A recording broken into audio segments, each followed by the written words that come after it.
ఇవాళ జరగాల్సిన కృష్ణానది యాజమాన్య బోర్డు అత్యవసర సమావేశం సోమవారానికి వాయిదా పడింది. సమావేశం వాయిదాపై 2 తెలుగు రాష్ట్రాలకు కేఆర్ఎంబీ సమాచారం అందించింది. ఏపీ జలవనరుల శాఖ ప్రత్యేక ప్రధాన కార్యదర్శి విజ్ఞప్తిని మన్నించి ఈ సమావేశాన్ని కృష్ణా బోర్డు వాయిదా వేసింది.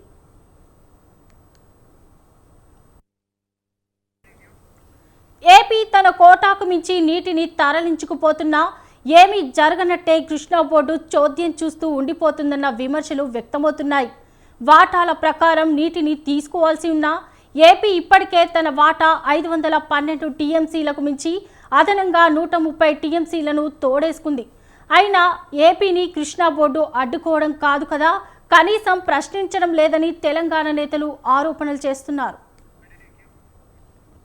3-మెన్ కమిటీ మీటింగ్ పెట్టి ఏపీ నీటి దోపిడీని నివారించాల్సింది పోయి స్పందించడము మానేసిందంటూ ఆరోపణలు వస్తున్నాయి. ఈ నేపథ్యంలోనే అసలు బోర్డు ఉండి దండగినని వాదనలు వినిపిస్తున్నాయి. 2 రాష్ట్రాల మధ్య నీటి వాటాల వివాదాలను తొలగించేందుకు కేఆర్ఎంబీని 2014లో కేంద్రం ఏర్పాటు చేసింది.